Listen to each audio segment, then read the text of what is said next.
সম্প্রতি সময়ে মুক্তি পাওয়া বহুল আলোচিত সোলজার মুভির ফার্স্ট লুক। এবারে ফার্স্ট লুককে কপি বললেন ওপার বাংলার সুপারস্টার খ্যাতনায়ক দেব। বিস্তারিত জানাচ্ছি তার আগে আপনি যদি আমার চ্যানেলে নতুন হয়ে থাকেন তাহলে চ্যানেলটি সাবস্ক্রাইব করে পাশেই থাকুন। ধন্যবাদ। বর্তমানে বহুল আলোচিত সিনেমা সোলজার ইতিমধ্যে যেটির কিনা ফার্স্ট লুক প্রকাশিত হয়েছে। এই মুভিটি পরিচালিত করছেন শাকিব ফাহাদ। মুভিটি বাস্তব কেন্দ্রিক গল্পে নির্মিত।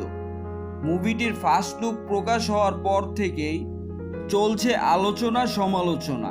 কেউ কেউ শাকিবের এই ফার্স্ট লুককে প্রশংসায় ভাসাচ্ছেন, আবার কেউ কেউ এর বিপরীত প্রতিক্রিয়া জানাচ্ছেন। এবার এই মুভিটির ফার্স্ট লুককে কপি বললেন ওপার বাংলার সুপারস্টার খ্যাতনায়ক দেব। দেব বলেন, শাকিব তো আমাদেরটাই কপি করে আসছে।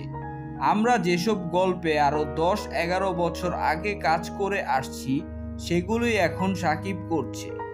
আমরা এখন অন্য ধাঁচের মুভি করছি।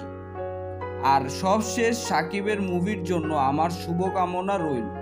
সো ভিউয়ার্স, এই বিষয়টি নিয়ে আপনাদের কি মতামত কমেন্ট করে জানাতে ভুলবেন না। ধন্যবাদ।